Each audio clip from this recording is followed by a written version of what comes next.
WNST, Towson, Baltimore, and moved onward and upward from the worldwide leader to have his own empire out in Seattle, Washington. John Clayton has been my friend for a long time, and, I remember when the ESPN guys couldn't come on my station. Now I can have John Clayton on anytime I want. I will refer all of you to his work out at John Clayton NFL, as well as ClaytonFootball.com when he's not listening, of course, to heavy metal music. Always a pleasure, John. How is life out in the Pacific Northwest? Doing well. I mean, it's been interesting football season for the Seahawks as they try to reset, and even though at 4-5, it may not look like it's going well, but their schedule starts to lighten up a little bit now, and they have a chance to maybe have an outside chance of getting a wild card, that sixth wild card. But overall, everything's going pretty well. We have turmoil here, John. It's Baltimore, which is unusual.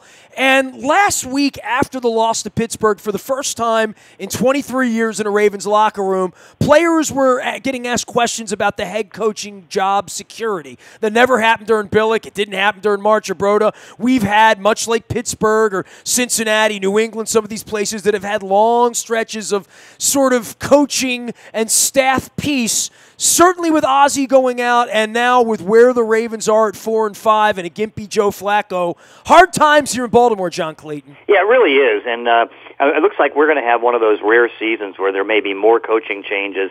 I could see as many as 11, and again, it's silly because it usually doesn't work for the most part, because the way it usually goes is that you have 2 or 3 that can be successful, and then everybody else goes through a couple years and then gets fired. And even some coaches that make the playoffs in their first or second year, they tend to get fired. So it's one where this league fires too many coaches, and it's been an average since the salary cap came in '93 of about 7. But I kind of get the feeling this year it's going to be a little bit more, and if that's going to be the case, it's going to be a crazy Black Monday.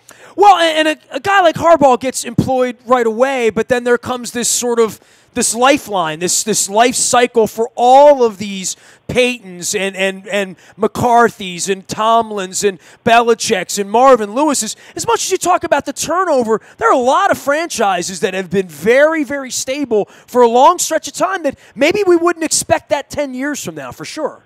Yeah, but you see, the problem is this cycle of the league, and you can see where the cycle is right now, that what you want is Sean McVay. You want Doug Peterson. You want some offensive coach who can come in, at least initially start calling the plays, assemble a good offensive staff, work around the quarterback, and try to, even though you still need good defenses, try to win on offense. And again, it's the biggest offensive year in NFL history at 24.5 points a game per team. That hasn't happened before. But the problem is, where are you going to get all these coaches? I mean, at the current time, there's 14 head coaches on offense that are calling their own plays. And so that means you have 14 coordinators that will be candidates for a job that aren't calling plays. I mean, they're only coordinators by title. And so it's now going to get to the stage where they probably are going to have to go for the Riley Lincolns and the Matt Campbells in college to get them up there, because you're starting to run out of guys that are calling plays, but everybody wants offense. And then the next step is that, okay, you see if there's a good defensive coach, and then maybe a Mike Munchak comes back in the league. But honestly, there's not 11 quality coaches at the moment that you can be certain of to fill as many as 11 jobs. Well, certainly Marvin filled another job this week in firing Terrell Austin, and he's going to take over the defense now. Hugh Jackson will come to Cincinnati, and the Bengals still have the Browns on the schedule twice this year, as well as the Steelers at the end of this. Meanwhile, the Ravens sort of wrap things up in the division before Cleveland at the end of the year. This week against Cincinnati at 4-5 and 5-4, and Marvin with major changes. And the more I talk to these Bengals beat writers the last couple of weeks, we're talking about a historically bad defense here. Vontaze Burfict back in the middle. They can't cover anyone. The Saints never punted, never had a drive that didn't end with points at the end of the week. It really feels like a very significant game for both of these franchises and the direction they're going. It feels like one of these two teams could be a wild card, but certainly not two. Yeah, I think what you're looking at this stage is that this week is almost elimination week, because if you start to lose the games, whether you're 4-5, 5-4, 4-4-1, or whatever, you're really at that stage where you're not going to make it, because you still look to see, is there going to be a 9-win wild card team, or is there going to be a 10-win wild card team? And you figure it could be 9, but if you get that fifth or loss, now you have no margin of error because that next loss is going to be the one that's going to give you the tiebreaker that you're going to lose on. So this is a critical weekend, and you're right. I mean, you look at the Bengals, and you can see that at 5-4, they're not playing like a 5-4 team. At 4-5, I'm still baffled more by the Ravens than anything else, because you knew that the Bengals were still trying to regroup a little bit. Now they don't have A.J. Green. He's going to be out until December. Their defense, you're right, has just been horrible. What amazes me is that the Baltimore defense looks good. I mean, statistically, it's done well, but it just seems like winning the close games or winning some of these games have just been off. And so it's been a strange year in this division. Well, and certainly where Flacco is right now with Lamar Jackson, questions about how they're utilizing both of them, and now this injury to Flacco in his hip, which makes it a lot more difficult, I would think, for Marvin to game plan this week. But I don't know that the Baltimore Ravens really want Lamar Jackson running around there the next 7 weeks and thinking that they are going to compete and contend with him as a quarterback right now. No, because I think what you can see is, except for maybe Baker Mayfield, who's scoring a little over 20 points a game, I mean, what do you get from a rookie quarterback? I mean, you usually get 15 to 17 points a game. You get 55% completions. You usually get a touchdown to interception ratio that's pretty close, where sometimes you're going to have more interceptions. And, if you rush a quarterback, and in the case of Lamar Jackson, if you rush him into starting, it's not necessarily going to work. I mean, I give you Josh Allen in Buffalo. I mean, they made the horrible mistake of trying to go in with Nathan Peterman, who is no good, and trying to go with Josh Allen as the backup. And so once you saw that Peterman can only throw passes to the other team, then the next thing you know, you have Josh Allen out there, and he's not ready. Then he ends up getting hurt, and you basically push things back into development. Where you look over at Kansas City, they did everything the right way, because you're getting quarterbacks that are coming out of air raid and spread offenses. It takes them time to make the adjustment into an area of quarterbacking they've never experienced before, and so it's better to sit the guy. And now you look at Mahomes. I know talent-wise, I mean, he was a superstar, but now you look at he's probably the MVP of the league. It's better now. It's not like when Flacco came in 2008. You can put him out there and think that everything's going to work out. In the case of the quarterbacks now, it's better to wait. John Clayton is our guest. Of course, you can follow him out on Twitter, and millions do at John Clayton NFL. He's also got his own website, Clayton Football. John, a lot of folks, I don't want to say you disappear from them, but you were such a fabric and such a part of everything we saw with SportsCenter and game days and before the games and during the games and after the games. Give me a little primer of where you are, man. I don't think a lot of folks know that you built your whole thing out there in Seattle, and you're still doing everything the way you were out there in Seattle, and very easy to follow you out on Twitter and at Clayton Football as well. Yeah, I tell you what. I mean, I had 21 great years at ESPN, and they took such great care of me. I mean, I have nothing but respect and appreciation and love for everything that ESPN did for me. I love working for them. The people were just absolutely phenomenal. But we finally had the separation officially in September. And so, what I'm doing, and again, I'm so fortunate to have so many different things to do. I have my daily talk show on 710 ESPN Seattle. That's 9 to 12, and I do the Saturday, or 10 to 12, and I do the Saturday show 9 to 12. I've got the website, ClaytonFootball.com. I'm now writing a Monday column for the Washington Post, which, of course, I mean, what a bucket list thing to be able to say, yeah, I'm a columnist for the Washington Post.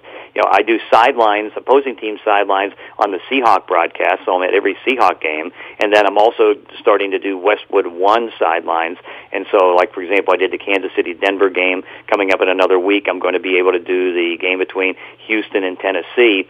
And so I'm just having an absolute blast because I'm able to do so many things. And, hey, it's football. It's fun.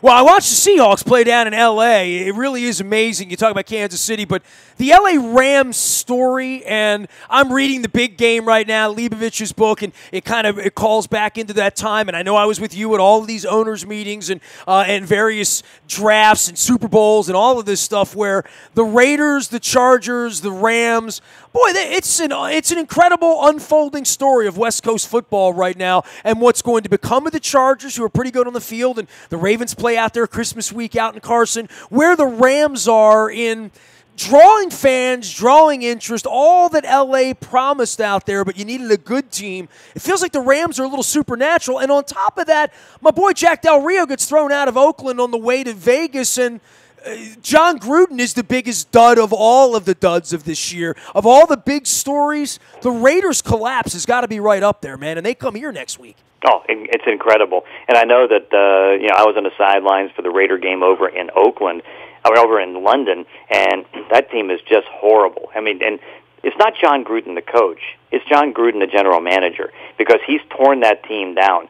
32 new players on the team. He brought in nothing but older players, and now you can see what happens when you're an older player on a 1-8 team. Ugh. I mean, guys are just quitting. They're quitting on the field, and now some of them are just quitting, period. I mean, you saw Dominic Rodgers-Cromartie retired. Jordy Nelson's thinking about retiring. One player anonymously walked past one of the writers, and I said, I got to get the bleep out of here because it's so bad, and you can see it. I mean, for example, John Gruden probably made a mistake in letting Bruce Irvin go because Irvin basically kind of shut it down for a couple games on the field and then was able to at least get his release and go back home to Atlanta. And, of course, he's happy to get out of there, but now all the players saw what he did and would almost like to copy what he did just so they can try to get out of there. It's an old team, and I don't know if you're trying to rebuild and you get rid of your best young players and go with an old team. The result, 1-8. Well, you saw the Rams, and you see what's happening down in L.A. Give me a little primer on that. I mean, the stadium's coming up. The Rams have finally built, so I don't know where the room is for the Chargers and all of that, but they wanted football in L.A. for a quarter of a century, and they've got the greatest show not on turf this time around.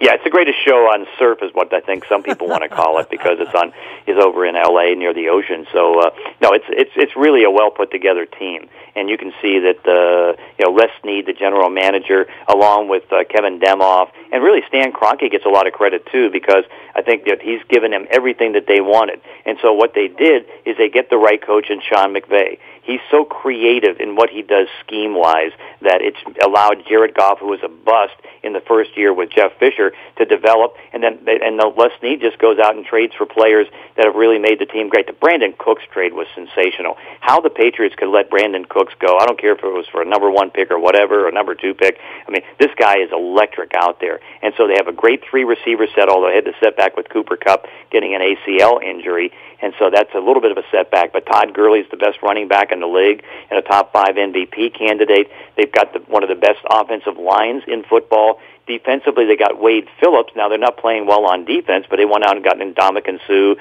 I mean, Aaron Donald's unbelievable in what he's able to do. So I honestly, I think this is the most talented team in the league. And, of course, it's going to be, I mean, they lost to the Saints, but if the game gets back to L.A., I think the Rams can win that. But top two seeds in the NFC, no doubt, the Saints and the Rams, and it's a distance between everybody else. John Clayton joining us here. He is John Clayton, NFL, out on Twitter, and Clayton Football for you as well. The professor and the hardest working guy in the business, also at the Washington Post, writing a weekly column there, and you can check it out. I want to bring this back to the purple and the Cincinnati and the Ravens. And, this week we start to paint this profile of a team with an 11th-year quarterback, an 11th-year head coach. They've won rings, a 16th-year rush edge who's probably going to the Hall of Fame, and then there are the Eric Weddles and the Marshall Yondas and the Crabtrees and the Sam Cooks and the guys that have been here for a period of time. The transition that's going to come after Ozzie, and I mean, there's no other organization. He's made every pick in the history of the franchise. Some changes blowing here. Some thoughts for you about redeveloping this if you're Eric DeCosta in the modern era, and the thing really is blown up, and there is no head coach. And for Lamar Jackson, I don't want to say he's not the quarterback, but he's not certainly the quarterback that if this thing were to go the wrong way and they pick 10th, 12th, 14th on draft day, wherever it would be, some thoughts about what we're going to see here the next 3 or 4 months, because there is going to be a massive transition that I think Ravens fans are not accustomed to, that Browns fans get used to, every 18 months or so, right? Yeah, I just hope they don't do the danger of trying to do a tear down, because if you do a tear down, the model right now is going to take 4 to 5 years to come back, and there's no guarantee. And again, maybe everybody needs to look at is Oakland, because you look at Oakland, I mean, it's going to take them maybe 5 years to be able to regroup from where they are right now. I mean, first off, you have to have a quarterback. That's no question about it. They have a quarterback in Joe Flacco, and you don't know what you have in Lamar Jackson. They're at least smart in getting the quarterback this year as opposed to next year coming up, because it's not a good quarterback draft. And so whether Jackson's the right guy or not, I mean, at least he can challenge the guys that will be available in next year's draft. I mean, Justin Herbert is the best quarterback thought possibly in next year's draft out of Oregon, but the likelihood is he's going to stay in school another year. So who is going to be that next quarterback? So at least they may be 1 year ahead of the curve there. But the problem is, if you're going to tear down the offense, next year you're going to have to rebuild on defense. Because on defense, that's where the draft is. Defensive linemen, defensive end, cornerbacks, and all that. It doesn't look like it's going to be a good offensive draft. That's problem number one. And then problem number two is that I don't know if you're trying to rebuild offensive lines, it's a very tricky thing. I mean, fortunately, they've got some good young offensive linemen on the Ravens. But again, filling out that depth is one of the more difficult things. And so I think the caution flag is a look to the Raiders and see what they're doing, and then don't try to tear it up too much. John, for the Steelers in this division, I know your background was with Yins and At in Western PA. You know, every year we say that at some point they got to drop a 7-9 or an 8-8 in here, or not be a playoff team. And we thought this was the year on their defensive side. Certainly the Le'Veon Bell drama and everything that unfolded there. I walked out of that stadium week 4. We're 3-1. It's 2:00 in the morning. I'm going up the hill, and I know you know where I'm talking about, to come back home and thinking, well, maybe this is the year the Steelers are exercised and, finally they're playing at Thanksgiving time with not a lot at stake. That's not the case at all. I mean, they have certainly bounced back, and you talk so much about the quarterback and how special he is in that offense, but they have improved every week as they always do under Mike Tomlin. Yeah, no question. I think you can see that I don't know if they've really peaked yet. I think you keep seeing them getting better and better and better. Now, again, getting a 52-14, a 52-21 win over Carolina, that's a little misleading. I mean, they're not that many points better than anybody else, but they are really good. And I think what you can see is that you're seeing Ben Roethlisberger in his most comfortable stage. And what I mean by comfort is that he has more of a voice in the offense than he's had before, and I think he's welcoming that. I mean, he and Todd Haley were always kind of battling, but they still played well together. But the problem is Todd Haley wanted it his way, Ben wanted it his way, and it had to be Todd Haley's way. Example being, if Ben was on the 1-yard line, and he and Tom Brady are the best sneak guys in the league. I mean, what is it? Ben's like 18 of 19 in quarterback sneaks from the 1. He couldn't call an audible if he sees it and get that 1-yard gain. Now what he has as an offensive coordinator is probably going to get head coaching consideration that, he's got the freedom now to do things he wants. The comfort level's there because they finally got a tight end to fill the void that they were missing with Heath Miller. In the sense that Vance McDonald is a good pass catcher, and he really gets things going there. I mean, James Conner has been probably their biggest story in being able to fill in for Le'Veon Bell and almost put up the same numbers. And what nobody mentions, they've got probably the best offensive line in football this year. You put that together with the defense is getting better and better, and you can see that right now the Steelers are on a Super Bowl, at least chase. And I say chase because they still have other teams better than them they're trying to chase. John Clayton is at ClaytonFootball.com, as well as John Clayton NFL out on Twitter and out of the fighting city of Seattle, where I almost came out and saw Pearl Jam this summer, but I saw them in Missoula, Montana instead. But I'll be getting out there at some point and visiting with you, and hope to see you at the Super Bowl in Atlanta in a few weeks. John, it's always a pleasure to visit with you, and appreciate you making the show better, my friend. Happy to do it. You got it. John Clayton, NFL, the way to find the professor, as well as at Clayton Football, doing his own operation out of the Pacific Northwest and running around with the Seahawks from time to time, and Cairo out there as well. You can find me out on the buyatoyota.com audio vault 24 hours a day from anywhere in the world on your mobile device by downloading the TuneIn radio app. We come in crystal clear from anywhere in the world, including Seattle, Washington. The morning newspaper delivers digitally to your email inbox at 7 a.m. every morning. It's all brought to you by Planet Fitness and PlanetFitness.com.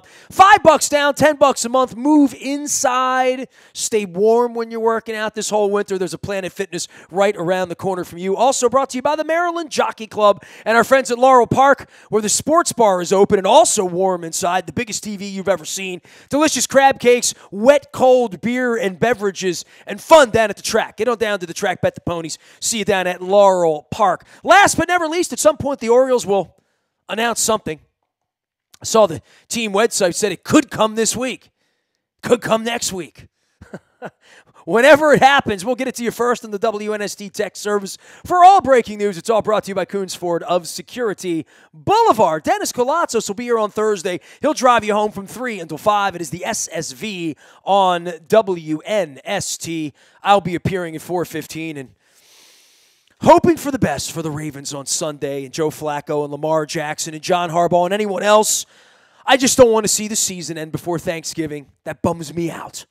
I am on Facebook, Twitter, LinkedIn, Snapchat, Instagram, streaming live on our Facebook, as well as our YouTube WNSTV channel. And a reminder for all Terps fans, we're going to be at Buffalo Wild Wings in Bel Air at the festival on the 28th for the Maryland-Virginia. That's an ACC Big Ten matchup now. I know some of you are old school with me, but Virginia's pretty good. We'll be at Buffalo Wild Wings watching that game on the 28th with some drink specials, some fun. And we'll be swabbing for the Bone Marrow Registry as well. I am Nestor. We are WNST.net, AM 1570, and WNST Towson, Baltimore, and we never stop talking Baltimore sports.